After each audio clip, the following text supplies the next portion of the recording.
السلام علیکم ورحمۃ اللہ وبرکاتہ۔ وعلیکم السلام ورحمۃ اللہ وبرکاتہ۔ کیا حال ہے آپ کا؟ الحمدللہ۔ ہم انشاءاللہ کل کی آیت کو ہی کنٹینیو کریں گے۔ نحمدہ ونصلی علی رسولہ الکریم، اما بعد فاعوذ باللہ من الشیطان الرجیم، بسم اللہ الرحمن الرحیم۔ رب اشرح لی صدری ویسر لی امری واحلل عقدۃ من لسانی یفقہوا قولی۔ الحمد للہ معز من اتبع ہداہ واطاعہ واتقاہ ومذل من اعرض عن ذکرہ وخالف امرہ وعصاہ۔ احمدہ سبحانہ واشکرہ علی سوابغ آلائہ ونعمائہ۔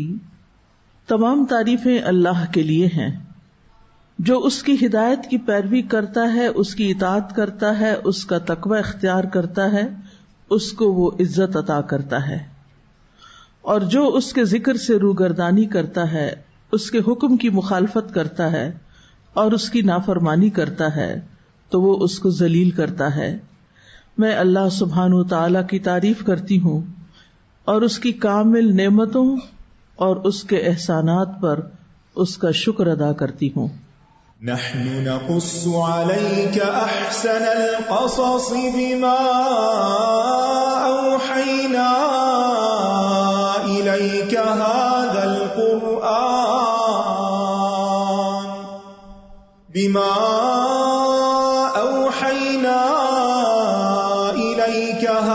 القرآن وإن كنت من قبله لمن الغافلين۔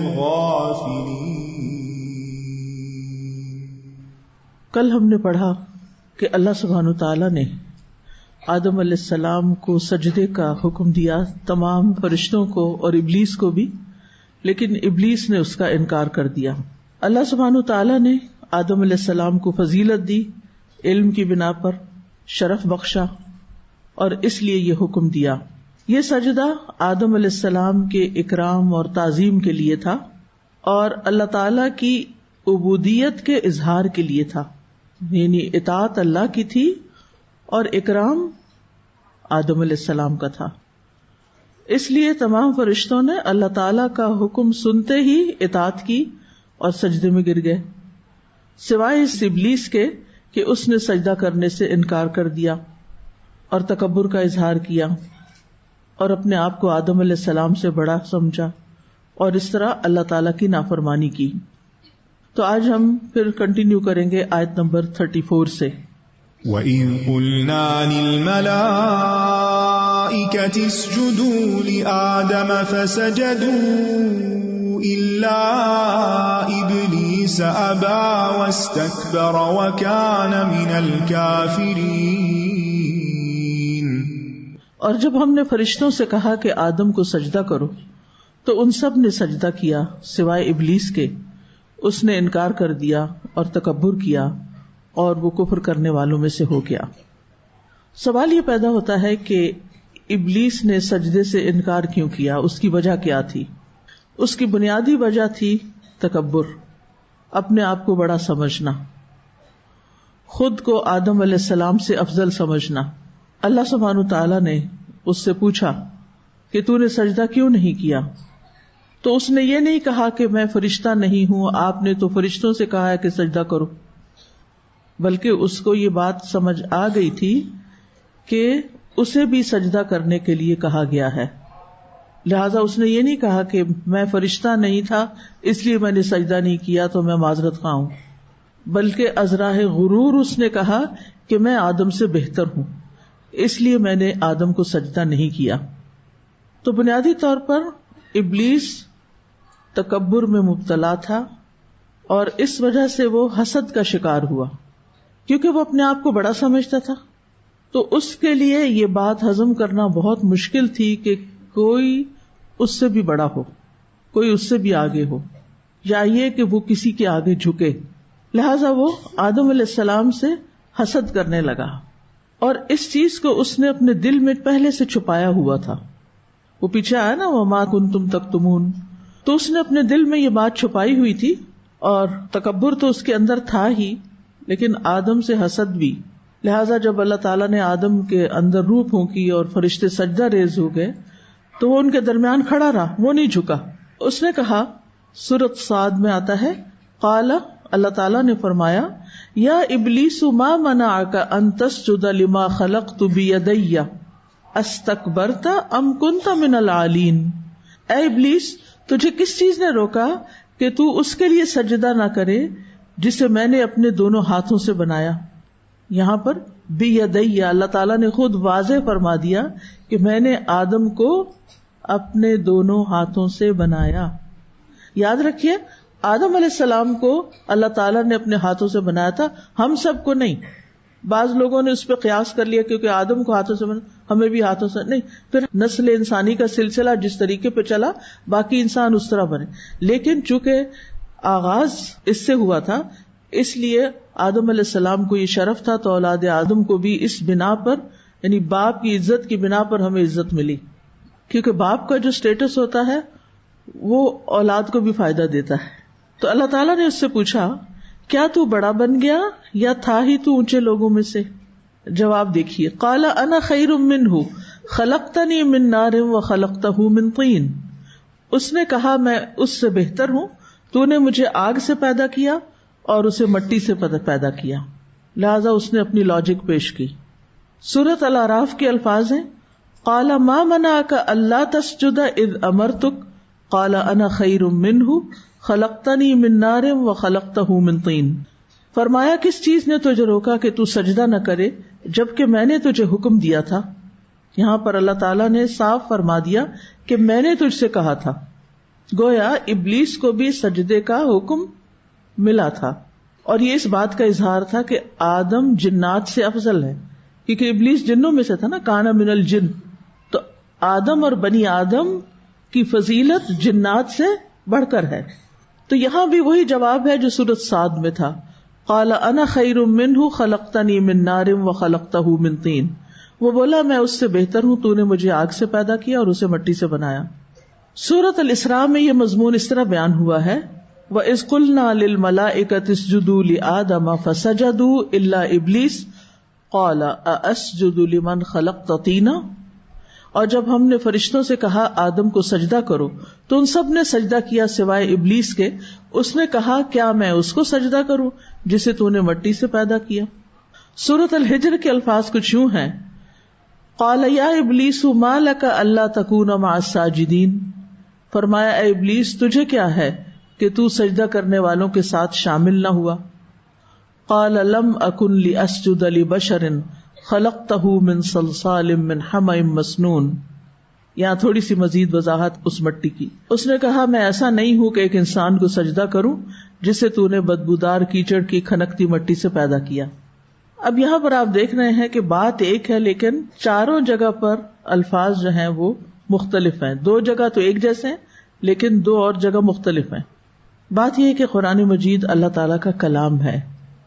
اللہ تعالیٰ نے سابقہ لوگوں کی باتوں کو بیان کیا ہے، لیکن وہ الفاظ سابقہ لوگوں کے نہیں ہیں، بلکہ اللہ تعالیٰ نے انہیں نقل کیا ہے اور یہ اللہ کا کلام ہے. پہلے لوگوں کی زبانیں عربی نہیں تھیں، جیسا کہ قرآن میں عربی زبان میں یہ واقعات بیان ہوئے ہیں. لہٰذا قرآن مجید میں جو واقعات بیان ہوتے ہیں، جیسے قوم ہود ہے، قوم صالح ہے، قوم نوح ہے. اب قوم نوح کی زبان عربی تو نہیں تھی. کچھ پیغمبروں کی عربی ہو بھی سکتی ہے جو عرب علاقے میں تھے، لیکن ان کی عربی نہیں تھی. اسی طرح یہاں بھی یہ بات نہیں پتہ چلتی کہ ابلیس کے ساتھ جس زبان میں بات چیت ہو رہی تھی وہ عربی تھی یا نہیں، اور اس بحث میں اس وقت جانے کی ضرورت نہیں. لیکن مقصد یہ ہے کہ قرآن مجید نے جو واقعات بیان کیے ہیں وہ الفاظ بالمعنی آئے ہیں، یعنی معنی کو بیان کیا گیا ہے. اور قرآن مجید میں ایک ہی واقعے کے لیے جو مختلف الفاظ استعمال ہوتے ہیں یہ قرآن کی بلاغت پر دلیل ہے. اور ایک اور وجہ یہ ہے کہ اس سے کئی فوائد اور معنی بھی حاصل ہوتے ہیں اور گہرا معنی سامنے آتا ہے. وہ ایک دوسرے کو کنٹراڈکٹ نہیں کرتے بلکہ ایک دوسرے کی وضاحت کرتے ہیں. جیسے مختلف قراءات ہیں، مثلاً فَأَزَلَّهُمَا کی ایک قراءت ہے فَأَزَالَهُمَا، ایک دفعہ نبی صلی اللہ علیہ وسلم نے ازلہ پڑھا, دوسری دفعہ ازالہ پڑھا, دونوں ہی آپ سے ثابت ہیں. تو اب اس میں کوئی کنٹراڈکشن کی بات نہیں ہے, بلکہ دونوں معنی ایک دوسرے کے مقابلے میں بات کو زیادہ وسعت سے بیان کرتے ہیں, بات کے اندر زیادہ خوبصورتی پیدا ہو جاتی, بات زیادہ سمجھ میں آنے لگتی. تو بہرحال یہاں پر آپ دیکھ رہے ہیں کہ جو بنیادی چیز تھی اور بنیادی بات ان چاروں آیات میں سمجھ میں آتی ہے وہ یہ کہ ابلیس اپنے آپ کو آدم سے بہتر سمجھتا تھا, اپنی تخلیق کو آدم کی تخلیق سے بہتر سمجھتا تھا, اس لیے وہ سجدے سے رکا رہا.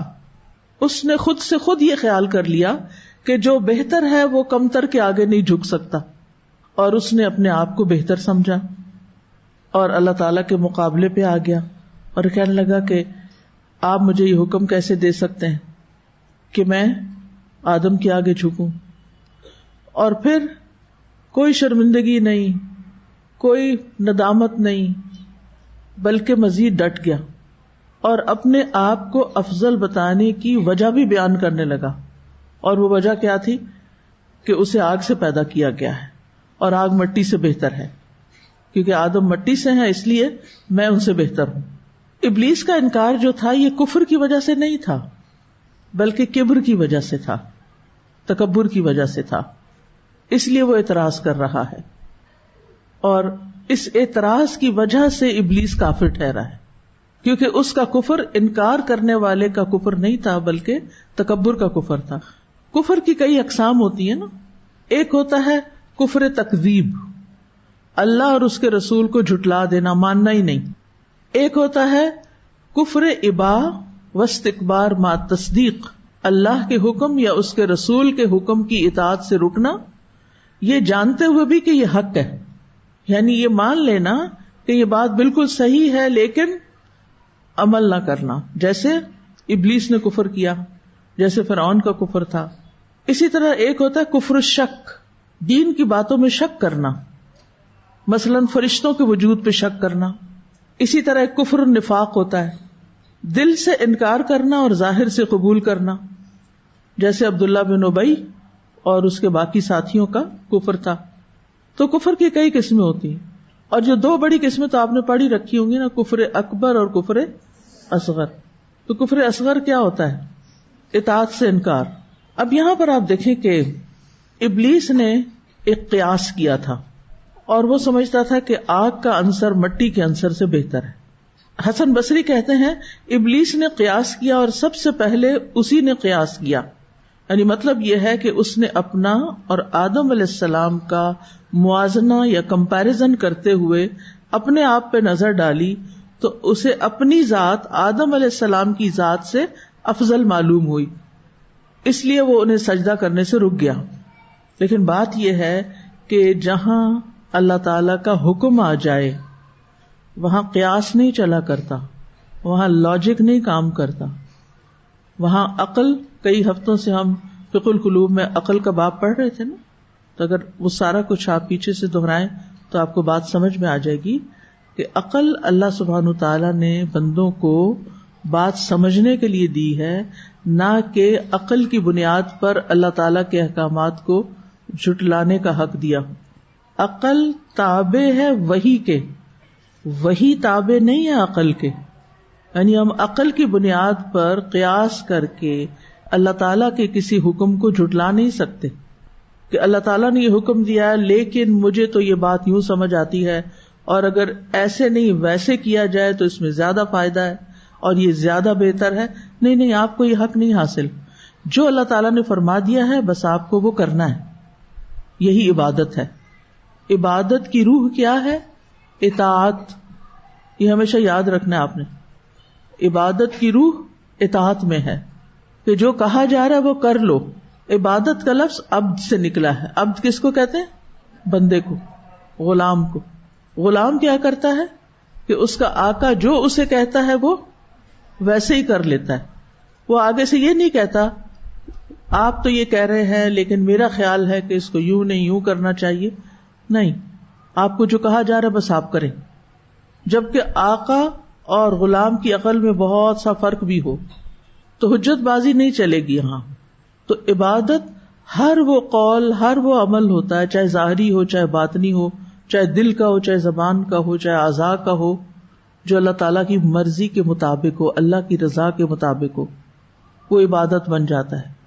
کوئی بھی کام چاہے دنیا کا ہو چاہے دین کا ہو، وہ عبادت ہوگا اگر وہ اللہ تعالیٰ کی خاطر کیا گیا ہو، اللہ تعالیٰ کے بتائے ہوئے طریقے کے مطابق کیا گیا ہو، اس کے طریقے کی مخالفت نہ کرتا ہو.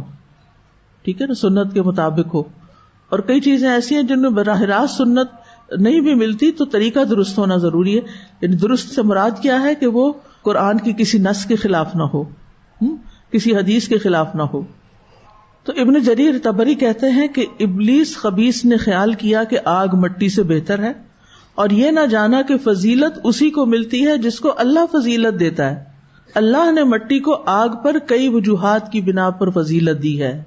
اللہ نے مٹی کو آگ پر کئی وجوہات کی بنا پر فضیلت دی، یعنی آدم جو مٹی سے پیدا ہوئے انہیں فضیلت دی ہے کئی ایک وجوہات کی بنا پر.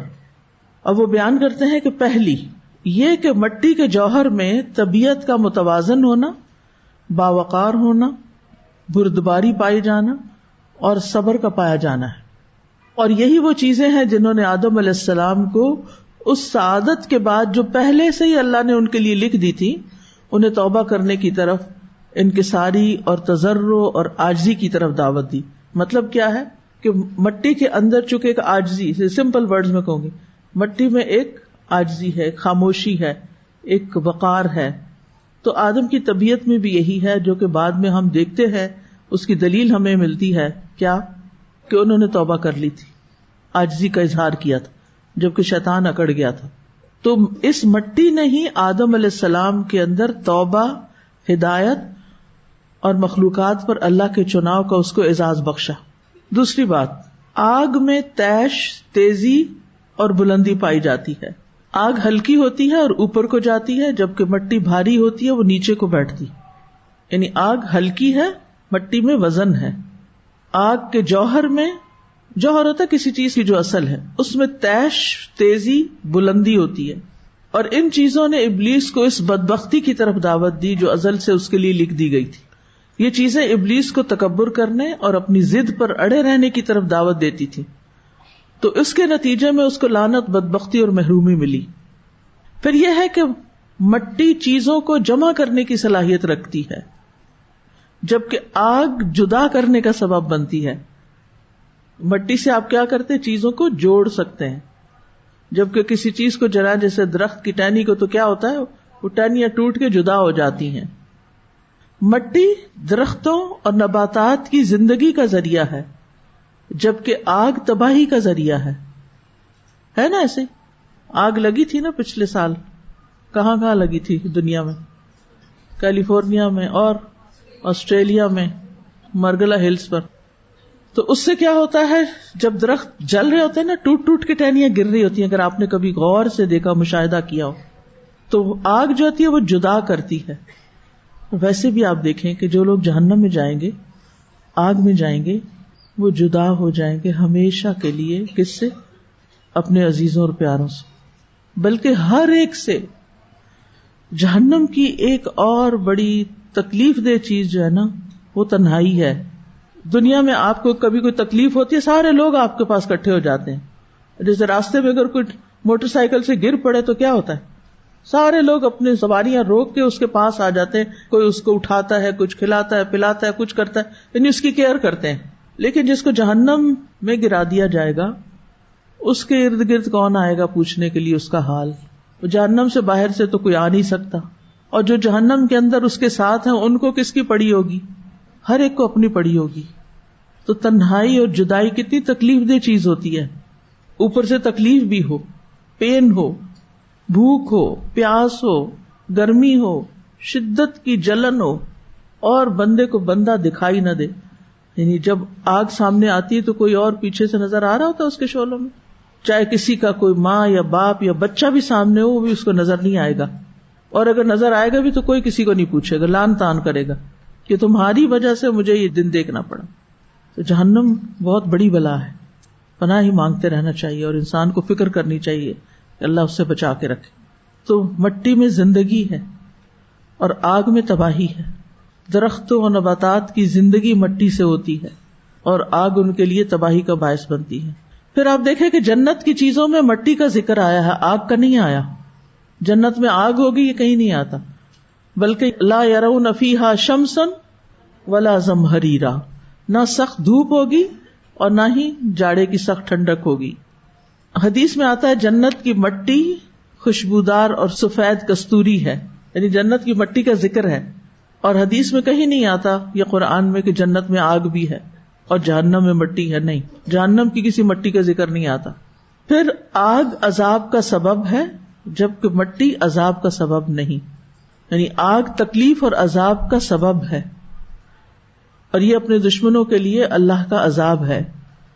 مٹی عذاب کا سبب نہیں، یعنی کسی پہ مٹی نہیں پھینکی جاتی ایز سچ کہ جب کسی قوم کو عذاب دینا. وہ الگ بات ہے کہ نبی صلی اللہ علیہ وسلم نے بدر کے موقع پر ریت کی مٹھی پھینکی تھی جو مشرکین کی آنکھوں میں چلی گئی، لیکن کسی قوم کو تباہ کرنے کے لیے آگ تو ہو سکتی ہے، مٹی نہیں. پھر مٹی نماز کی جگہ اور طہارت کا ذریعہ بھی ہے، تیمم بھی کرتے ہیں آپ اس سے. تو ابلیس کو یہ ساری چیزیں نظر نہیں آئیں. جس مادے سے آدم علیہ السلام پیدا ہوئے تھے اس نے اس کے فائدوں کو نہیں دیکھا اور پھر یہ بھول گیا کہ اللہ تعالیٰ نے آدم علیہ السلام کو اپنے ہاتھ سے پیدا کیا ہے اور ان میں اپنی روح میں سے پھونکا ہے. ابلیس کو یہ بات یاد نہیں رہی، لہذا اس نے اللہ کے حکم کی نافرمانی کی. ہم انسان بھی بہت دفعہ اللہ تعالیٰ کی نعمتوں کو یاد نہیں رکھتے، بے شمار نعمتوں کو، اور تھوڑی سی کوئی مشکل ہماری زندگی میں آ جاتی ہے تو ہم اللہ تعالیٰ سے ناراض ہونے لگتے ہیں، اعتراض کرنے لگتے ہیں، بگڑنے لگتے ہیں. کچھ لوگ تو دین سے ہی نکل جاتے ہیں. پچھلے دنوں کسی نے مجھے بتایا، ان کی بیٹی تھی، جانتی تھی میں اس کو، میں نے کہا کیا حال ہے اس کا؟ کہتی بس ٹھیک ہے، پڑھ رہی ہے لیکن اس نے حجاب اتار دیا. میں نے کہا ہے حجاب کیوں اتار دیا؟ کہتی بس وہ جہاں سے رشتہ آیا تھا اس کا وہ حجاب والے تھے، دین والے تھے، پھر وہ رشتہ ٹوٹ گیا تو اس نے حجاب اتار دی. آپ دیکھیے جو شخص سوچ سمجھ کے مسلمان ہوتا ہے، واقعی اللہ کو پہچان کے مسلمان ہوتا ہے، دین کو جان کے مسلمان ہوتا ہے، آخرت پر ایمان لا کے مسلمان ہوتا ہے، وہ کیا رشتہ ٹوٹنے سے اپنا دین چھوڑ دے گا؟ چھوٹی چھوٹی باتوں سے وہ اللہ کی نافرمانی کے کام کرے گا اور نافرمانی میں بھی حد سے بڑھے گا. وہ تو سوچ ہی نہیں سکتا. آپ سب بھی اپنے حجاب پر غور کر لیں، آپ نے کیوں پہنا ہے؟ اگر تو کسی انسان کی خاطر پہنا ہے تو پھر یہ باقی نہیں رہے گا، لیکن اگر آپ نے واقعی اللہ کی خاطر پہنا ہے تو اس پر آپ کے لیے اجر بھی ہے اور یہ پھر ساری زندگی نہیں اترے گا حتیٰ کہ انسان اس حجاب سے نکل کر سفید کفن میں چلا جائے اور اس میں لپیٹ کر آگے بھیج دیا جائے اللہ کے پاس، پھر نہیں اتر سکتا. تو جو انسان بھی کوئی کام بندوں کی خاطر کرتا ہے، بندوں کی وجہ سے، کہ یہ لوگ دین والے ہیں، یہ حجاب پسند کریں گے اس لیے میرا رشتہ لے لیں گے تو میں حجاب کر لوں، اور اگر وہ نہیں لیں گے تو میں حجاب اتار دوں، تو پھر یہ عبادت ہے، اس پر کوئی اجر ہے؟ کچھ بھی نہیں ہے، یہ عبادت نہیں ہے. جو کام بندوں کے لیے کیا جائے چاہے وہ دین کا کام ہو اس کے اوپر کچھ بھی اجر نہیں، کچھ بھی اجر نہیں. تو اپنے آپ سے پھر پوچھا کریں، میں نے آپ سے کل بھی درخواست کی تھی کہ غور و فکر کیا کریں، اپنے آپ کو ٹائم دیا کریں، اپنے آپ سے سوال کیا کریں. ہر روز اپنے کسی بھی عمل پر جو آپ کرتی ہیں، کسی بھی اپنی عادت پر جو آپ کی زندگی کا حصہ بن چکی ہے، مثلاً مسواک کرتے کرتے آپ کچھ اور کام تو نہیں کر سکتے نا، کتنا آکیوپائنگ ٹائم ہوتا ہے نا. مجھے ہمیشہ ہوتا ہے کتنا سارا ٹائم یہاں لگ رہا ہے نا، لیکن اس کے بغیر بھی گزارا نہیں. پھر اگر آپ سوچتے ہیں کہ کیوں کر رہی ہوں، یہ سوال آتا نا کیوں کر رہی ہوں، اس کے جواب تو آپ کو پتہ ہی نا، اللہ کی رضا کے لیے، سنت کو فالو کرنے کے لیے، اپنے آپ کو صاف کرنے کے لیے. تو اگلے لمحے آپ کے دل میں خیال آتا ہے یہ تو عبادت ہے، یہ تو ایمان کا حصہ ہے. اب اگر تھوڑا زیادہ بھی ٹائم لگ جائے تو کیا آپ کے دل میں کوئی قلق ہوگی، کوئی بے چینی ہوگی؟ نہیں ہوگی. کیوں؟ کیونکہ آپ کیا کر رہے ہیں؟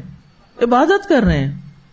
اور اگر یہ خیال نہیں نا، کیونکہ آپ نے کبھی اپنے آپ کو چیلنج ہی نہیں کیا نا، اپنے آپ کو پوچھا ہی نہیں کیوں کر رہی، بس وہ امی نے بچپن میں عادت ڈال دی تھی اب کر رہی ہوں. نہیں، ایسے نہیں لیں اپنے آپ کو. اپنی ہر چیز کے اوپر اپنے آپ کو کوشچن کیا کرو، کیوں کر رہی ہوں. اور اگر آپ کے پاس جواب نہیں تو جواب ڈھونڈیں، اپنے ذہن پہ زور ڈالیں، اور ایک جملہ تو بس لکھ کے دل پہ لگا لیں کہ حیاتی کلھا للہ، میری ساری زندگی اللہ کے لیے. انا للہ، میں اللہ کے لیے ہوں. ان صلاتی و نسکی و محیایا و مماتی للہ، سب کچھ اللہ کے لیے. اگر آپ کی یہ سوچ درست ہو گئی نا تو اس سے آپ کی زندگی میں ایک بہت ٹھہراؤ آ جائے گا، سکون آ جائے گا. یہ جو اینگزائٹی پیدا ہو جاتی ہے نا وہ ختم ہو جائے گی. پھر آپ دیکھیں کہ کچھ چیزیں آپ کے ہاتھ میں نہیں ہوتی، آپ جان بوجھ کے نہیں کر رہے ہوتے، اب وہ اپنے وقت پر ہوں گی. آپ اس وقت انتظار کرتے ہیں، کیوں؟ یہ چیز میرے ہاتھ میں نہیں ہے، یہ اللہ کے ہاتھ میں ہے. اچھا، شیطان وسوسے ڈال کے آپ کو ہمیشہ پریشان کرتا ہے، اب تمہارا یہ نقصان ہونے والا ہے، یعنی خوف ڈالتا ہے نا ہر چیز کے بارے میں. تو فوراً اگر آپ سوچیں اللہ ہے نا، ہی ول ٹیک کیئر آف اٹ، اللہ تعالیٰ کے حوالے، میں نے اللہ پہ توکل کیا، میں نے اللہ پہ بھروسہ کیا، مجھے کچھ نہیں ہوتا. تو آپ کے اندر ایک بہادری آ جائے گی، آپ رسک لے سکیں گے، آپ آگے بڑھ سکیں گے. لیکن اگر آپ کو ہر قدم پہ یہ خوف ہوگا نا میں گر جاؤں گا، تو پھر آپ چل نہیں سکیں گے زندگی میں، پھر دوڑ نہیں سکیں گے، پھر آگے نہیں بڑھ سکیں گے. مثلاً آپ ڈرتے ہیں، کئی لوگ اونچائی پہ جانے سے ڈرتے ہیں، کچھ لوگ لفٹ میں جانے سے ڈرتے ہیں، کچھ لوگ گاڑی میں بیٹھنے سے ڈرتے ہیں، اور بہت سارے لوگ جہاز میں بیٹھنے سے ڈرتے ہیں. ان کو بس یہ ڈر ہوتا ہے یہ اوپر گیا تو آیا نیچے ہی نیچے. سوچیں ہر روز کتنے جہاز گرتے ہیں، ہر روز کتنے جہاز گرتے ہیں، کتنی خبریں پڑتی ہیں. ہارڈلی کبھی کوئی جہاز گرتا ہے، ہر روز تھوڑی گرتے ہیں. اور پھر وہ آپ کا ہی کیوں گرے گا؟ یعنی زیادہ اوقات میں ہمارے جو فضول خیالات ہوتے ہیں خوف والے، اور یہ شیطان ہمیں ڈرا رہا ہوتا ہے نا تاکہ ہم نہ کہیں جائیں نہ کوئی کام کریں. گاڑی میں نہیں بیٹھنا، کیا پتا ایکسیڈنٹ ہو، کیا پتا یہ، اور کیا اللہ ہے نا، توکل تو اللہ، میں نے اپنا معاملہ اللہ کے سپرد کر دیا. آپ کو یہ سوچنے کے بعد یہ سوچنا چاہیے کہ جا کیوں رہی ہیں، کہیں بھی جا رہی کیوں جا رہی ہیں؟ کیا آپ کا یہاں رہنا زیادہ فائدہ مند ہے یا کہیں اور جانا زیادہ فائدہ مند ہے؟ گھر میں ہی رہنا زیادہ فائدہ مند ہے یا نکلنا زیادہ فائدے سے مراد دنیا کا نہیں، فائدے سے مراد آخرت کا فائدہ. ہر وقت آخرت کے فائدے سوچا کرے، دنیا کے خود ہی آ جائیں گے جو آپ کی قسمت میں ہے. تو آپ اپنی زندگی میں پرسکون ہونا سیکھیں، ریلیکس. اور یہ توکل سے آتا ہے کہ میں نے اپنا معاملہ اللہ کے سپرد کر دیا. اب آپ دیکھیے کہ اگر ہم یہ سب کچھ کرتے ہیں نا تو ہر چیز ہماری عبادت بن جاتی. ابلیس جو تھا اس نے اللہ تعالی کے حکم کی نافرمانی کی تھی اور آدم علیہ السلام کو حقیر جانا تھا. تو تکبر کی تعریف کیا کی جاتی ہے؟ بطر الحق و غمت الناس. یہ دونوں چیزیں پوری ہو رہی ہیں نا یہاں. بطر الحق کیا تھا؟ اللہ کے حکم کی نافرمانی کی تھی. اور غمت الناس کیا تھا؟ آدم علیہ السلام کو حقیر سمجھا تھا کہ یہ مٹی سے بنے اس لیے حقیر ہیں. وہ اس کا اپنا ہی خیال تھا. بہت دفعہ زندگی میں ہم جن لوگوں کو حقیر سمجھ رہے ہوتے ہیں، بیکار سمجھ رہے ہوتے ہیں، چھوٹا سمجھ رہے ہوتے ہیں، اور ان کو چھوٹا سمجھ کے اگنور کر رہے ہوتے ہیں، اور ان کو کی غربت یا ان کی جہالت یا کسی بھی وجہ سے ان کو کچھ اہمیت نہیں دے رہے ہوتے، یاد رکھیے اس چیز کو اپنے اندر سے نکال کے چھوڑنا ہے. کیونکہ جس کے دل میں رائی برابر بھی تکبر ہوتا ہے نا وہ جنت میں نہیں جائے گا. کیسے نکالیں؟ میں ہمیشہ یہ سوچتی ہوں، یعنی کوئی اس قسم کا خیال آ جائے کہ جس میں اس شخص کی ظاہری حالت کو دیکھ کے اگر دل میں یہ آ جائے کہ یہ ناسمجھ ہے، یہ ایسا ہے، میں سوچتی ہوں پتہ نہیں اللہ کے ہاں کتنا عزیز ہو، پتہ نہیں اس کی کون سی عادت اللہ تعالیٰ کو پسند ہو، یہ کون سا ایسا خیر کا کام کرتا ہو جس سے اللہ تعالیٰ اس سے راضی ہو، اور میں اس کے بارے میں کیا سوچ رہی ہوں. میں کیوں سوچوں؟ مجھے نہیں سوچنا. مجھے ہر انسان کو امپورٹنس دینی. اگر کسی سے مجھے سلام کرنا ہے، ہاتھ ملانا ہے، تو اس لیے نہیں ملانا کہ یہ بڑے مقام مرتبے کا کوئی شخص ہے. اس سے بھی ملانا ہے اگر ہمت ہے، اور اس سے بھی ملانا ہے جس کا کوئی سٹیٹس نہیں. اور اگر ہمت نہیں، آپ کے کندھے میں درد ہے، آپ کا ہاتھ اٹھانا مشکل ہے، جیسے آج کل میرا ہوا ہے. کئی لوگوں کو میں نے دیکھا ہوگا وہ ہاتھ آگے کرتے ہیں تو میں دوسرے ہاتھ سے ایسے کر دیتی ہوں کہ نہیں ملا سکتی ہاتھ. اور وہ ہو سکتا ہے سوچتی ہوں کہ شاید میں تکبر سے کرتی ہوں یا کچھ. تو اس لیے وضاحت بھی ضروری ہے کہ مجھے یہ ہاتھ اٹھانے میں آج کل تکلیف ہو رہی ہے، تو ہاتھ ملانا میرے لیے بہت ایک پہاڑ جیسا کام لگتا ہے مجھے. اور دوسرا ایک کووڈ تو چلا گیا لیکن کچھ عادات بھی چھوڑ گیا پیچھے. تو کسی کے بارے میں بھی دل میں اگر خیال آ جائے کہ یہ مجھ سے کم تر درجے میں ہے تو فوراً اس کو ریورس کرے اور سوچے مجھے نہیں معلوم اللہ کی نگاہ میں یہ کیسا ہے. مجھے کسی کو حقیر نہیں سمجھنا, ہر ایک کو رسپیکٹ دینی, کیونکہ اللہ نے بنی آدم کو کیا دی؟ رسپیکٹ دی ہے. مجھے بنی آدم کو رسپیکٹ دینی ہے.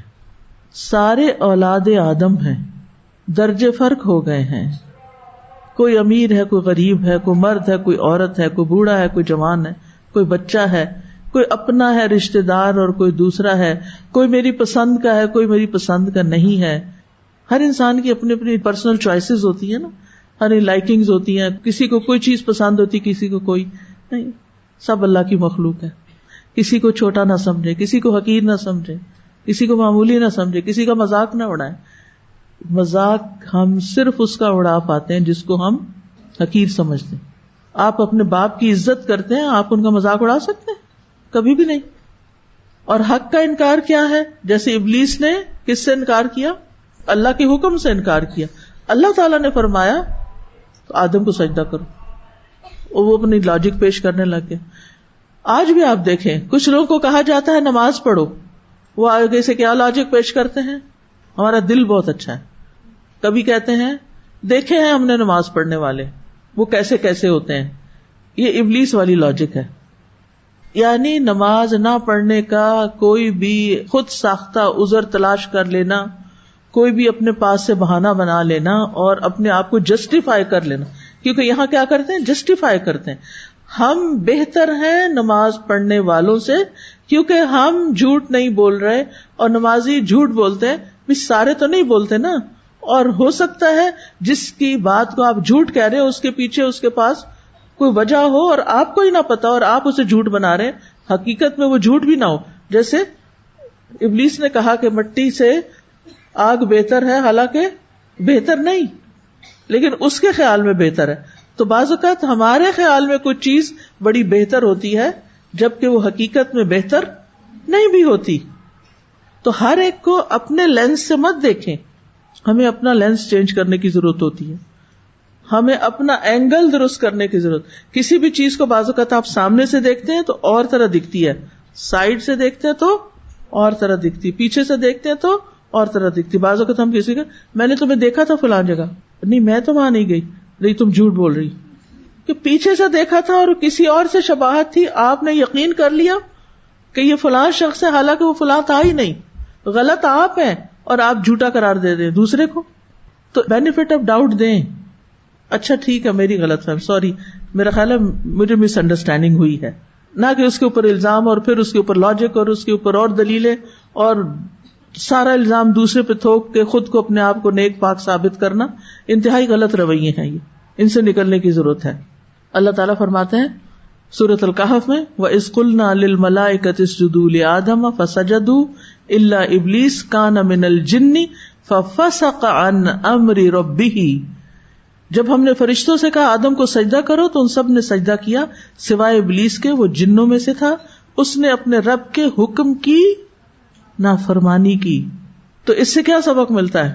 ہمیں اپنے رب کے حکم کی نافرمانی نہیں کرنی چاہیے, اور جو نافرمانی کریں گے ان کا انجام کس کے ساتھ ہوگا؟ ابلیس کے ساتھ ہوگا. وہ حزب اللہ کے لوگ نہیں, وہ حزب الشیطان ہے. کوئی بھی حکم آئے نا اللہ کا, سمعنا وأطعنا, اللہ کا حکم ہے نا, اس لیے کرنا پڑے گا. ہم پک اینڈ چوز کرتے ہیں, کچھ حکم مان لیتے ہیں اور کچھ نہیں مانتے, اور نہ مان کر بھی شرمندہ نہیں ہوتے.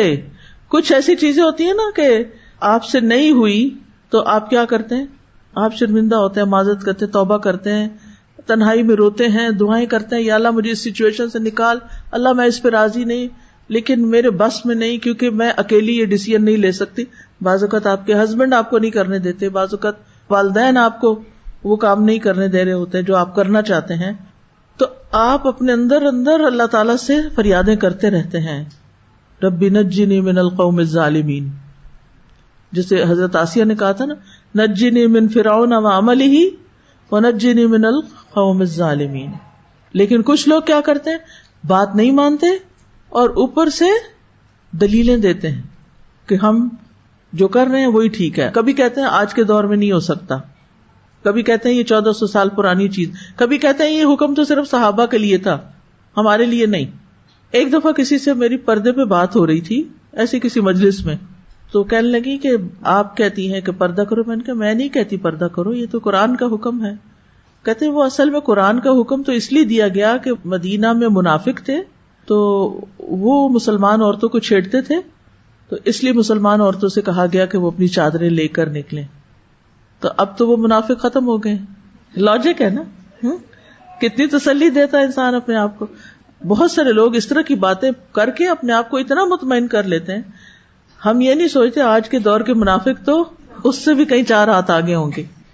اب ابلیس کے ساتھ پھر کیا ہوتا ہے؟ جب اس نے اللہ کے حکم کی نافرمانی کی تو ابلیس کا انجام کیا ہوا؟ جنت سے نکال دیا گیا، ملائے اعلیٰ سے نکال دیا، فرشتوں سے الگ کر دیا گیا. یعنی جب اس نے رب کی اطاعت نہیں کی، سجدے سے انکار کیا، تو اللہ تعالیٰ نے اس کو جنت سے نکال دیا، اس مقام سے نکال دیا جس میں وہ ملکوت اعلیٰ میں فرشتوں کے ساتھ رہتا تھا. اب دیکھیے نیک لوگوں کی کمپنی بڑی اچھی چیز ہے اور اس سے بڑا فرق پڑتا ہے انسان پہ، صحبت صالح پہ. لیکن اتنا ہی فرق پڑتا ہے جتنا آپ چاہتے ہیں. ابلیس سال ہا سال فرشتوں کی مجلس میں رہا اور فرشتے کیا نہیں کرتے؟ کوئی نافرمانی نہیں کرتے. اتنا عرصہ ان کے بیچ میں رہنے کے باوجود بھی وہ تبدیل نہیں ہوا، اندر سے نہیں بدلا. ظاہری اعمال ان جیسے کر رہا تھا، نمازیں، تسبیح، جو بھی وہ کرتے تھے وہ سب اچھے کام کر رہا تھا، لیکن اندر سے نہیں بدلا تھا. آج بھی ایسا ہے. یعنی بعض اوقات لوگ بلیم کرتے نا کہ لوگ قرآن پڑھ کے نہیں بدلتے، کہ کیا پڑھاتے ہیں آپ ان کو، یہ تو ویسے کے ویسے ہیں. کیا اس میں قرآن کا کوئی قصور ہے؟ کیا اس میں پڑھانے والوں کا کوئی قصور ہے؟ کیا اس میں اس ماحول کا کوئی قصور ہے؟ نہیں. جس نے بدلنا ہے وہ اس نے بدل جانا ہے، اندر سے بھی بدل جانا ہے، باہر سے بھی بدل جانا ہے. اور جس نے نہیں بدلنا اس نے نہیں بدلنا، نہ اندر سے نہ باہر سے. اور کبھی باہر سے بدل جاتے ہیں، اندر سے نہیں بدلتے. جیسے ابلیس میں کوئی تبدیلی نہیں آئی. اتنی تکلیف دہ بات ہے نا. دیکھیں نوح علیہ السلام کا گھرانہ، 3 بھائی ایک طرف اور وہ ایک طرف. بعض اوقات ایسے ہوتا ہے نا کہ خاندان بڑا معزز ہوتا ہے، اس میں سارے ہی تقریباً دیندار ہوتے ہیں، لیکن کوئی ایک بچہ ایسا نکل آتا ہے کہ جو پورے خاندان کو بدنام کر کے رکھ دیتا ہے. اب کیا اس میں خاندان کا قصور ہوتا ہے کہ خاندان نے اس کو یہ کہا ہوتا ہے کہ ہم سب کی طرف سے تم ریپرزینٹیٹیو بن جاؤ ہمارے، تم ہمارا امیج بن جاؤ، تم ہمارا فیس بن جاؤ. باقی سارے لوگوں کی قربانیاں ان کو بھول جاتی ہیں اور ایک کی نافرمانی سب کو بدنام کر کے رکھ دیتی. اس میں ہمیشہ یاد رکھیے کہ جب کبھی آپ کو ایسی کسی سچویشن سے واسطہ پڑے، مثلاً کسی کے گھرانے میں کوئی ایسا بچہ ہے، کسی جماعت میں کوئی ایسا فرد ہے، کسی ادارے میں کوئی ایسا شخص ہے، کسی آرگنائزیشن میں کوئی ایسا امپلائی ہے، تو جو غلط ہے نا بس صرف اس کو غلط کہنا ہے، اس کی وجہ سے پورے ماحول کو بدنام نہیں کرنا. اس کا بہت بڑا نقصان ہو جاتا ہے.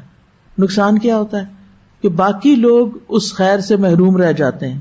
چیزوں کو جنرلائز نہیں کیا کریں. اب مثلاً پاکستان میں اللہ نے بڑی خیر رکھی ہے، بہت سے اچھے اچھے کام بھی ہو رہے ہیں، لیکن ہمارا میڈیا سنسنی پھیلانے کے لیے اور پیسے کمانے کے لیے کیا کرتا ہے؟ ہمیشہ بریکنگ نیوز میں کوئی اچھی نیوز ہوتی کہ ہمارے فلاں بچے نے فلاں گاؤں کے اندر یہ چھوٹی سی چیز ایجاد کر لی، کہ کوئی خوشی کی خبر ہو، کوئی گڈ نیوز ہو.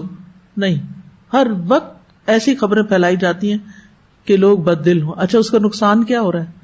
اچھے اچھے لوگ جو پاکستان کو بہت فائدہ دے سکتے ہیں وہ کیا کر رہے ہیں؟ چھوڑ کے جا رہے ہیں، یا چھوڑ کے نہیں بھی جا رہے نا، بد دل ہونے. جو کام کر رہے تھے وہ بند کر رہے ہیں. کیا؟ فیکٹری بند، دکان بند، جاب کوئٹ، کوئی فائدہ نہیں. اس لیے کہ مایوسی ہے، منفی سوچ ہے. کس نے پھیلائی؟ اللہ نہ کرے کہ ہم میں سے کسی کے منہ سے ایسی باتیں نکلیں جس کی وجہ سے لوگ اپنے کام ہی چھوڑ کے بیٹھ جائیں اور بستر سے لگ جائیں اور ایسی ہی دنیا سے چلے جائیں. یہ صرف لوگوں کی باتیں ہوتی ہیں جو مایوسی پھیلاتی ہیں، اور مایوسی کفر ہے. ایسی باتیں لوگوں کو جو اندھیرے دکھاتی ہیں. قرآن مجید میں نہیں آتا کہ اولیاءہم الطاغوت یخرجونہم من النور الی الظلمات؟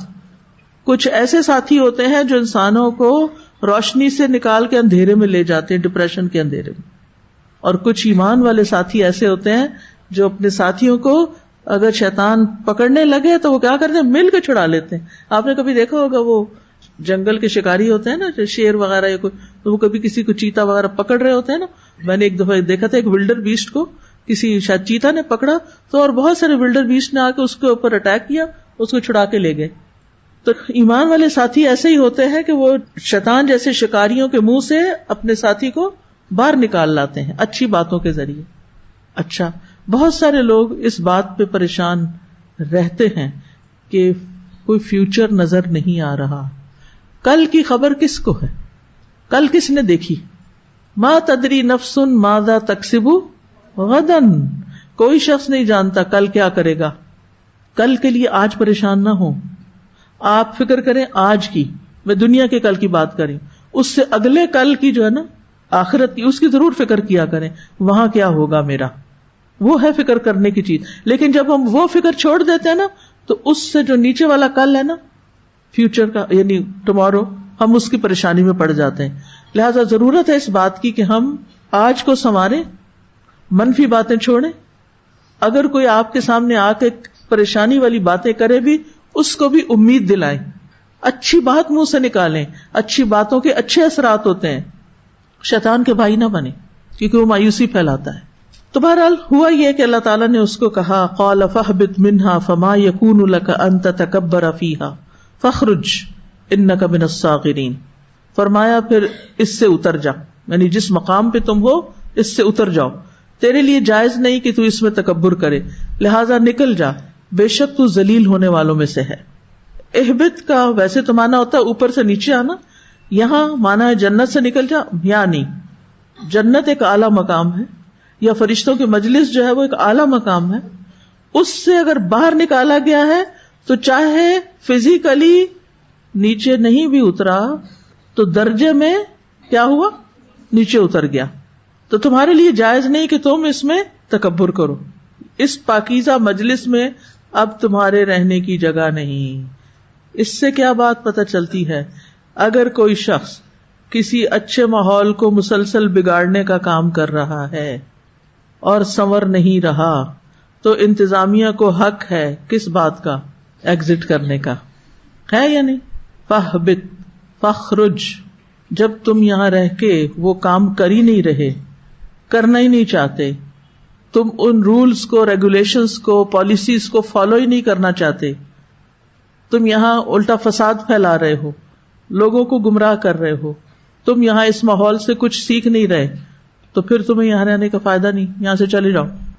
اور جب کوئی ثابت کر دے اپنے عمل سے ثابت کر دے، صحیح دلیل بھی ہو. ایک تو ہے نا کہ صرف سنی سنائی باتوں میں آ کے کسی کو نکال دینا، نہیں، دلیل بھی موجود ہو، پروفس موجود ہو، تو پھر نکالا جا سکتا ہے. اور پھر فخرج بھی کہا. دیکھیں ایک ہی آیت میں فاہبط بھی ہے، فخرج بھی ہے. فاہبط اوپر سے نیچے آنا اور فخرج وہاں سے نکل جانا، یعنی ایک تاکید بھی ہے، گیٹ آؤٹ. اب ابلیس جنت سے نکل گیا، لیکن یہ ہمیں پتہ چلتا ہے کہ اس نے آدم اور حوا کو ورگلایا بھی تھا. پھر بعد میں تو اگر نکل گیا تھا تو پھر ورگلایا کیسے تھا؟ وہاں سوال پیدا ہوتا ہے ذہن میں. یعنی جب جنت سے مردود ہو کر نکال دیا گیا تو آدم اور حوا علیہم السلام کو کیسے بہکا سکا؟ تو اس کے علماء نے دو جواب دیے ہیں کہ اگرچہ وہ جنت سے آفیشلی نکال دیا گیا تھا، لیکن پھر بھی اس کا ایک گناہگار مخلوق کی حیثیت میں جنت کے اندر داخل ہونا منع نہیں تھا. کوئی شخص اگر الہدیٰ سے آفیشلی نکال دیا جائے تو پھر بھی ایز اے لسنر آ سکتا ہے، ٹھیک ہے. اب وہ اس کی جگہ نہیں تھی، لیکن ایسے گھومنے پھرنے چلا گیا اندر کہ جا کے دیکھوں اب یہ کیا کر رہے ہیں. اس کو پتا چل گیا کہ ان کو تو درخت کا پھل کھانے سے منع کیا گیا. آؤ اب میرا کام چلا، اب میں ان کو بہکاتا ہوں. دوسرا معنی یہ بیان کرتے ہیں علماء کہ جس طرح ایک آواز ٹیلی فون اور ریڈیو کے ذریعے دور سے کی جا سکتی، یعنی اس وقت میں یہاں بول رہی ہوں اور کراچی میں بیٹھا ہوا کوئی شخص سن رہا ہے، تو عین ممکن ہے کہ وہاں بھی کوئی ایسا سلسلہ ہو کہ اگرچہ ابلیس جنت کے اندر نہیں بھی انٹر ہوا دوبارہ، تو باہر سے ہی اس کی کمیونیکیشن کا کوئی سلسلہ آدم اور حوا کے ساتھ پاسبل تھا، ممکن تھا، موجود تھا. یعنی یہ بات ثابت ہے کہ اس نے بہکایا. یہ نہیں پتا چلتا کہ اندر جا کے بہکایا یا باہر سے بہکانے کا کوئی طریقہ اختیار کر لیا. ٹھیک ہے نا؟ تو اس بنا پر اس خلل اور خدشے میں پڑنے کی ضرورت نہیں کہ وہ پھر اندر تو جا نہیں سکتا تھا، تو پھر کیا، کیسے اس نے اپنا کام کر لیا. بس اس نے کر لیا جو کرنا تھا. اس سے آپ اندازہ لگائیں کہ جب وہ اپنا کوئی کام کرنا چاہتا ہے تو وہ پھر رستے بھی نکال لیتا ہے. ہمیں اس کی چالوں سے بچ کے رہنا ہے، کیونکہ اللہ تعالیٰ فرماتے ہیں فَوَسْوَسَ لَهُمُ الشَّيْطَانُ. تو وسوسہ جو ہوتا ہے وہ ایک خاموش آواز ہوتی ہے جو دل میں ڈالی جاتی ہے ڈائریکٹ، وہ سنائی نہیں دیتی، وہ سامنے آ کے کی ہوئی کوئی بات ضروری نہیں کہ وہ بات ہی ہو، کوئی دل کے اندر ڈالتا ہے وہ. پھر فرمایا اِنَّكَ مِنَ الصَّاغِرِينَ، تم ذلیل حقیر لوگوں میں سے ہو. یعنی اس نے اپنے آپ کو بڑا سمجھا تو اللہ تعالیٰ نے اس کے اس گناہ کے عوض اس کو ذلیل کر دیا، کمتر ہونے کا لباس پہنا دیا. اللہ تعالیٰ کے بھی سبحان اللہ سبحانہ تعالیٰ کے جو کام ہیں یا اللہ تعالیٰ کے بندوں کے ساتھ جو معاملات ہیں وہ بھی بڑے ہی حیران کن ہیں. یعنی حدیث میں جیسے آتا ہے نا، من تواضع للہ رفعہ اللہ، جو اللہ کے لیے تواضع اختیار کرتا ہے، جھک جاتا ہے، اللہ کی خاطر معاف کر دیتا ہے، اللہ کی خاطر درگزر کر جاتا ہے، جھگڑا چھوڑ دیتا ہے، اللہ تعالیٰ اس کو کیا کرتے ہیں، یہ بندہ یہاں جھک گیا، صرف جھکا کس کے لیے؟ بس اللہ کے لیے. ٹھیک ہے، وقتی طور پر اس کو محسوس ہوا کہ میری بڑی رسوائی ہو گئی ہے، لہائی ہو گئی. پنجابی میں لفظ سنا ہوا لہائی؟ آپ ایسے کسی کی پنجابی میں لفظ لہائی کوئی نہیں، لے گیا. اب آپ سمجھیں لے جانا جو ہے نا، اسی سے لہائی ہے. اور ٹھوس پنجابی میں لہائی کا مطلب تو بےزتی ہو گئی، یعنی اوپر سے نیچے لے گیا.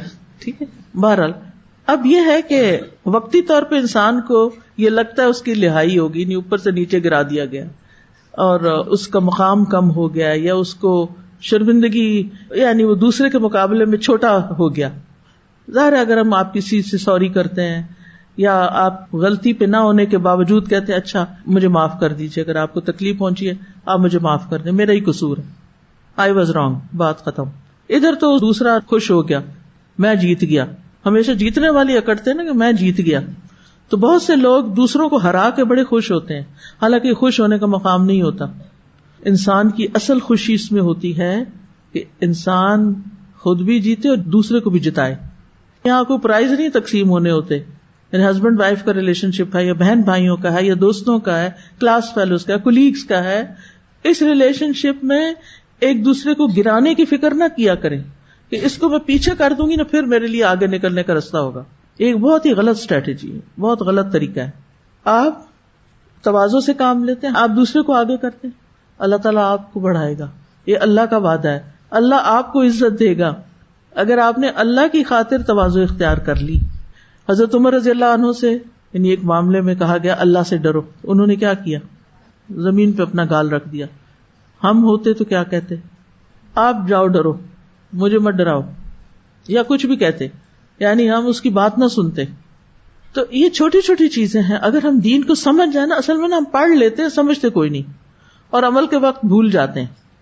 تو من تواضع للہ، اس وقت نیت پھر کیوں میں تواضع کر رہی ہوں؟ للہ، کیونکہ انا للہ، اللہ کی خاطر کر رہی ہوں، اس جھگڑے کو ختم کرنے کے لیے کر رہی ہوں. تو رفعہ اللہ، اللہ آپ کو ایسی عزت دے گا آپ سوچ بھی نہیں سکتے. شیطان نے کیا کیا؟ انا خیر منہ، میں بہتر ہوں، میں بہتر ہوں. جب میں بہتر اپنے آپ کو ثابت کرنے میں آ جاؤں تو پھر اللہ سبحانہ تعالیٰ کو یہ چیز قطعاً پسند نہیں کہ کوئی اپنے آپ کو دوسروں سے بہتر سمجھے، پھر اللہ تعالیٰ اس کو نیچے گراتا ہے. سورۃ الاعراف میں آتا ہے قال اخرج منہا مذءوما مدحورا، نکل جا اس سے مذمت کیا ہوا، رحمت سے دور کیا ہوا. تو بہرحال اس کو اس کے مرتبے سے بھی گرا دیا گیا، مقام سے، ذلت کے ساتھ اس کو بھی زمین میں پھینکا گیا. کون کون زمین پہ آیا تھا؟ آدم علیہ السلام، حوا علیہ السلام، ابلیس بھی. اور پھر اس کی یہ ذلت قیامت تک ہے. سورۃ الحجر میں آتا ہے قال فاخرج منها فإنك رجیم وإن عليك اللعنة إلى يوم الدین. فرمایا پس تو یہاں سے نکل جا کیونکہ تو یقیناً مردود ہے اور بے شک تجھ پر بدلے کے دن تک لعنت ہے. بدلے کا دن کون سا ہے؟ قیامت. بعض روایات میں آتا ہے کہ یہ نبی صلی اللہ علیہ وسلم سے ثابت نہیں، یہ موقوف روایت ہے ابن مسعود سے، کہ ابلیس سجدہ نہ کرنے پر رویا بھی. بعد میں وہ کہتے ہیں کہ جب شیطان ابن آدم کو سجدہ کرتے ہوئے دیکھتا ہے تو چلا کے کہتا ہے ہائے ہلاکت، ہائے شیطان کی ہلاکت. اللہ نے ابن آدم کو سجدے کا حکم دیا تو اس نے اطاعت کر لی تو اس کے لیے جنت ہے، اور اس نے مجھے سجدے کا حکم دیا، میں نے نافرمانی کی تو میرے لیے آگ ہے. بہرحال اب کیا ہوا کہ ابلیس نے قیامت تک کے لیے مہلت مانگ لی. کس چیز کی مہلت؟ زندہ رہنے کی. ٹھیک ہے، زندہ رہنے کی مہلت کہ مجھے لمبی زندگی دی جائے، قیامت تک میں زندہ رہوں. اب کیا ہوا؟ اللہ تعالیٰ نے اس کو مہلت دے دی. سورۃ الاعراف میں آتا ہے قال انظرنی الی یوم یبعثون قال انک من المنظرین. اس نے کہا مجھے اس دن تک مہلت دے جب وہ اٹھائے جائیں گے. فرمایا بے شک تو مہلت دیے جانے والوں میں سے ہے. سورۃ صاد میں آتا ہے قال رب فانظرنی الی یوم یبعثون قال فانک من المنظرین الی یوم الوقت المعلوم. کہنے لگا اے میرے رب مجھے اس دن تک مہلت دے دے جب سب دوبارہ اٹھائے جائیں گے. فرمایا بے شک تو مہلت دیے جانے والوں میں سے ہے اس دن تک جس کا وقت مقرر ہے، معلوم ہے. یعنی میں نے تمہیں مہلت دی، میں تمہیں دوبارہ جی اٹھنے کے دن تک موت نہیں دوں گا. یعنی اس دن تک تمہیں مہلت دی جا رہی ہے جب آدم اور اس کی اولاد کو قبروں سے نکالا جائے گا اور وہ قیامت اور حساب کا دن ہوگا. یوم معلوم سے یہ مراد نہیں کہ قیامت کے دن کا کسی کو پتا ہے، یوم معلوم سے مراد قیامت کا دن ہے جو اٹھائے جانے کا دن ہے. اب آپ دیکھیے اس سے علماء یہ بھی کہتے ہیں کہ کبھی بھی دعا مانگنے سے مایوس نہیں ہونا چاہیے. ابلیس نے بھی اللہ تعالیٰ سے ایک دعا کی کہ مجھے مہلت دی جائے تو اللہ تعالیٰ نے اس کی بھی دعا سن لی. ٹھیک ہے، تو کبھی یہ نہ سوچیں کہ ہم تو بہت گناہ گار ہیں، ہماری تو کوئی دعا نہیں سنی جائے گی. اللہ سے مانگتے رہیں اور اللہ تعالیٰ اپنی خاص حکمت کے تحت جس کو جو چاہتا ہے عطا کر دیتا ہے. تو ابلیس کو مہلت کا ملنا جو تھا یہ اللہ تعالیٰ کی حکمت اور مشیت تھی اور اس کی کوئی مخالفت نہیں کر سکتا. انما امرہ اذا اراد شیئا ان یقول له کن فیکون. پھر کوئی اس میں رکاوٹ نہیں بن سکتا. اب مہلت تو مل گئی، اب ابلیس ابن آدم سے اپنی دشمنی کا اظہار کرتا ہے. یعنی ابلیس کو جب پتا چل گیا کہ اللہ تعالیٰ نے اس کو قیامت کے دن تک مہلت دے دی ہے تو اب اس کے دل میں جو آدم علیہ السلام اور اس کی اولاد کے لیے جو کینہ تھا، بغض تھا، حسد تھا، اب وہ اس کے منہ پہ آ گیا. کیسے؟ اس نے آدم علیہ السلام اور آدم علیہ السلام کی ذریت کو تکلیف دینے اور نقصان پہنچانے اور گمراہ کرنے اور سیدھے رستے سے پھیرنے کا ارادہ ظاہر کیا. سورۃ صاد میں آتا ہے قال فبعزتک لاغوینہم اجمعین الا عبادک منہم المخلصین. ابلیس کہنے لگا پس تیری عزت کی قسم یقیناً میں ان سب کو ضرور گمراہ کر دوں گا سوائے تیرے ان بندوں کے جو ان میں سے خالص کیے ہوئے ہیں. مخلص بندے جو ہے ان کو میں گمراہ نہیں کر سکوں گا، باقی سب کو کر دوں گا. اتنا بڑا اس نے چیلنج کر دیا، اتنا بڑا ٹاسک مقرر کر لیا اپنے لیے، سب کو کروں گا. تو اس کے مقابلے میں ہمیں بھی کہنا چاہیے نا قرآن فار آل. وہ اگر کہتا ہے کہ میں سب کو گمراہ کروں گا تو ہمارے دل میں کیا خیر خواہی ہونی چاہیے کہ ہم سب تک قرآن لے کے جائیں گے، ہدایت کا پیغام لے کے جائیں گے. اغوا کا کیا معنی ہوتا ہے؟ اغوینہم. اغوا کا مطلب ہوتا ہے گمراہی میں ڈالنا، یہ بھلائی کے الٹ ہوتا ہے. غوی رشد کی اپوزٹ ہے غوا. تو ابلیس جو ہے یہ صراط مستقیم پہ بیٹھ کے لوگوں کو گمراہ کرتا ہے، سیدھے رستے پر آتا ہے. لوگ کہتے ہیں نا کہ جو لوگ بھٹکے ہوئے ہیں ان کے کاموں میں رکاوٹ نہیں آتی، ہم کوئی اچھا کام کرنے لگتے ہیں تو ہمارے کام میں بہت رکاوٹ آ جاتی. یہ کبھی سوچا آپ نے؟ کبھی دیکھا؟ ہوتا ہے نا. کیونکہ وہ جو غلط راستے پہ جا رہے ہیں نا، وہ کہتے ہیں یہ تو پہلے ہی جا رہے ہیں تو خود ہی جائیں اور جائیں، ان کو تو میں سپورٹ کروں گا، تیزی سے جائیں. لیکن یہ جو دوسرے سیدھے راستے پہ جا رہے ہیں ان کو نہیں جانے دوں گا. لہٰذا جب بھی آپ کوئی نیکی کا کام کرنے کا ارادہ کرتے ہیں تو بیچ میں آ جاتا ہے اور آپ کے لیے مشکلیں پیدا کرتا ہے, لوگوں کو ابھارتا ہے کہ آپ پہ تنقید کریں, آپ ان کی تنقید سے پریشان ہو کے روک لیں گے, کبھی کسی وجہ سے آپ کا موڈ آف کر دیتا ہے, چھوٹی چھوٹی باتوں پہ آپ پہ حاوی ہو جاتا ہے, لہٰذا آپ اپنے سارے پروگرام کینسل کر دیتے ہیں. آپ نے اس کی چالاکی سے اور اس طریقہ کار سے متنبہ رہنا ہے کہ اگر ایک دفعہ ارادہ کر لیا ہے کسی نیکی کے کام کا, شیطان جو ہے نا وہ نفس کو قابو کرتا ہے اور نفس پھر انسان سے کرواتا ہے, تو اس کو چھوڑنا نہیں. فَإِذَا عَزَمْتَ فَتَوَكَّلْ عَلَى اللَّهِ, اللہ کروائے گا. جب کسی کام کو آپ کرنا چاہیں اور بظاہر مشکل نظر آئے تو آپ سوچا کریں یہ میں نے تھوڑی کرنا ہے, یہ تو اللہ نے کرنا ہے, اللہ نے کرانا ہے. اور پھر دعائیں مانگیں, اللہم لا سہل الا ما جعلتہ سہلا وانت تجعل الحزن سہلا اذا شئت. لہذا اچھے اچھے خواب دیکھا کریں, اچھے اچھے ارادے باندھا کریں, اچھی اچھی چیزیں سوچا کریں کہ میں زندگی میں یہ کروں گی, اور یہ نہ سوچا کریں کہ نہیں مجھے تو گھر والے اجازت ہی نہیں دیں گے, اور میری تو اتنی تعلیم ہی نہیں, اور میرا تو اتنی ہمت ہی نہیں, اور میرے پاس تو کوئی پیسے ہی کوئی نہیں. ہر چیز پیسے سے کوئی نہیں ہوتی, اس سے پہلے بھی بہت ساری چیزیں ہوتی ہیں. رزق تو اللہ نے دینا ہوتا ہے, وہ تو آ ہی جاتا ہے جو اللہ نے لکھا ہے آپ کے لیے. بہت سے لوگ جب دین کے کام کرنے کا سوچتے ہیں نا تو کہتے ہیں میرے پاس کوئی بلڈنگ ہی نہیں کہ جس میں میں کلاس شروع کروں. بھائی آپ اپنے کسی گھر شہر میں رہتے ہیں کہ سڑک پہ رہتے ہیں؟ اگر سڑک پہ بھی رہتے ہیں, جھگی میں بھی رہتے ہیں, تو وہاں بھی کلاسز ہوتی ہیں, کرنے والوں نے وہاں بھی شروع کی ہوئی ہیں. کوئی ملتا ہی نہیں, اتنے لوگ ہیں, کسی سڑک پہ کھڑے تو ہوں آپ. ٹھیک ہے لڑکیوں کے لیے سڑک پہ کھڑے ہو کر لوگوں کو نہیں, وہاں عورتیں بھی جا رہی ہوتی ہیں. چھوٹے چھوٹے بچے گلیوں میں اتنے کھیل رہے ہوتے ہیں, اللہ اکبر. یعنی اس سفر میں میں نے جو چیز مشاہدہ کی, خاص طور پر آفٹر عصر, اتنے بچے گلیوں میں بازاروں میں, اور ابھی بھی میرے سامنے وہ آتے ہیں ایسے, اور اتنے کانفیڈنٹ. ہم تو اپنے بچے کو 1 منٹ کے لیے گھر سے باہر نہ نکلنے تھے, اور وہ گھنٹوں گلیوں میں کھیل رہے ہوتے ہیں, اور کوئی ان کو وقت ضائع کرنے کا اور کچھ نہ. وہ اسکول جاتے ہیں, نہ وہ جوتا پہنتے ہیں, نہ وہ منہ ہاتھ دھوتے ہیں, نہ بال بناتے ہیں, بس کھیل رہے ہیں, اور ماؤں نے ان کو اپنے سر سے اتار کے گلی میں بھیجا ہوا. اور بعض جگہوں پر تو میچ ہو رہے ہیں بڑے بڑے ینگ لڑکوں کے, اور سارا گاؤں نکلا ہوا ان کو میچ دیکھ رہے ہیں وہاں بیٹھ کے. وہاں انٹرنیٹ نہیں جاتا, موبائل نہیں ہوگے کہ گھر میں بیٹھ کے دیکھیں, لہٰذا وہ باہر آ کے دیکھ رہے ہیں. وہ تو کھیل تماشے کی کوئی حد ہوتی ہے نا, لیکن کر رہے ہیں لوگ. تو ہمارے ملک میں تو لوگ ہی لوگ ہیں, تو مسئلہ ہی کوئی نہیں. یعنی مجھے سمجھ نہیں آتے کہ کیوں لوگ یہ بہانہ کرتے ہیں, کوئی سنتا نہیں. اس کا علاج اپنے آپ سے پھر پوچھے, کیوں نہیں سنتا؟ کیا میں اللہ کی ہر بات غور سے سنتی ہوں؟ کیا میں اللہ کی ہر بات مانتی ہوں؟ پہلے تو مجھے اپنے آپ سے شروع کرنا چاہیے نا, پھر دوسروں کو سنانا چاہیے.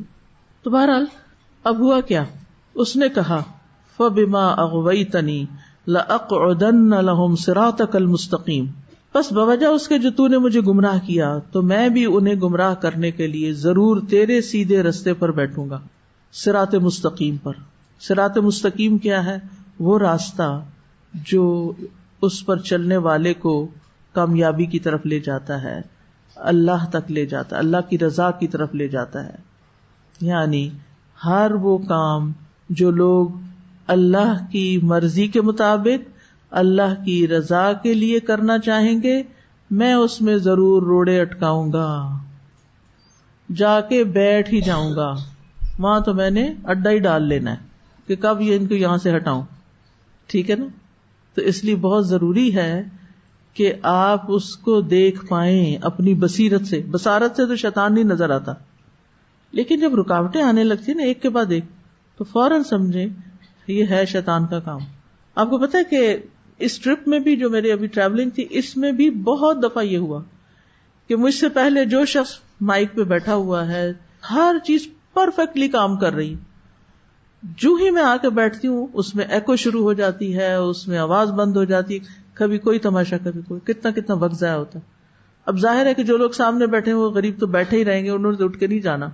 لیکن جو لوگ آن لائن سن رہے ہیں ان کو جب 2-4 منٹ کوئی چیز نہیں ملے گی, وہ کہیں گے چھوڑو اس کو, کہاں حوصلہ لوگوں, چلو کچھ اور کرتے ہیں, وہ چھوڑ دیں گے.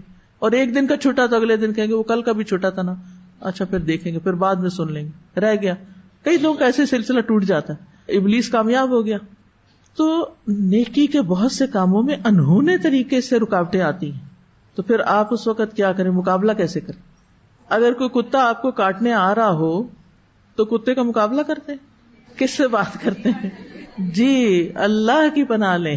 اعوذ باللہ من الشیطان الرجیم، اعوذ باللہ السمیع العلیم من الشیطان الرجیم من ہمزہ ونفخہ ونفثہ. اس ٹرپ میں میں نے یہ دعا اتنے لوگوں کو سکھائی ہے. تو اپنے رب کی پناہ لیں جس کے ہاتھ میں ہر جاندار کی پیشانی ہے. فوراً اللہ تعالیٰ سے دعائیں شروع کر دیں، اعوذ باللہ پڑھنا شروع کر دیں، آیت الکرسی پڑھیں. تو اس نے کہا تھا کہ چونکہ آدم کی وجہ سے مجھ سے رب ناراض ہوا ہے، لہذا میں آدم اور اس کی اولاد کو بھی رب کی طرف نہیں جانے دوں گا. یعنی اگر ہم نہیں تو تم بھی نہیں. اور میں گھات لگا کے راستے پر مورچہ بند ہو جاؤں گا، جیسے ڈاکو مسافروں کو لوٹنے کے لیے جھاڑیوں میں چھپ کے بیٹھ جاتے ہیں، پھر آ کے بس روک لیتے ہیں. تو میں ان کو راستے سے روکوں گا، ان پہ اٹیک کروں گا، یا غلط راستے کو خوبصورت بنا کے دکھاؤں گا. ان کو کہوں گا یہ روڈ زیادہ صاف ہے، ادھر چلو، ادھر مشکلات ہیں، یہ روڈ بمپی ہے، یہ راستہ اختیار کر لے، سیدھی جاتی ہے. اب اس طرح جب وہ ایسے رستوں پہ پڑ جائیں گے جن کو وہ خوبصورت سمجھتے ہیں، یعنی نیکی کا کام چھوڑ کے ان کاموں میں لگ جائیں گے جو ان کو اللہ سے دور کرنے والے ہیں، تو ایک دن پھر وہ اللہ کی نافرمانی کے کام بھی کرنے لگیں گے. اور اس طرح ابلیس پھر آگے سے، پیچھے سے، دائیں سے اور بائیں سے آتا ہے. انشاءاللہ کل یہاں سے شروع کریں گے کہ ابلیس اور کس کس طرح بھٹکاتا. یہ قصہ آدم کا حصہ ہے، اس کے بغیر سٹوری مکمل نہیں ہوتی، اس لیے اس کی تفصیل میں جانا ضروری ہے اور ابلیس کے ٹرکس کو سمجھنا ضروری ہے تاکہ ہم صراط مستقیم پر جم کے رہیں. وآخر دعوانا ان الحمد للہ رب العالمین. سبحانک اللہم وبحمدک، اشہد ان لا الہ الا انت، استغفرک واتوب الیک. السلام علیکم ورحمۃ اللہ وبرکاتہ.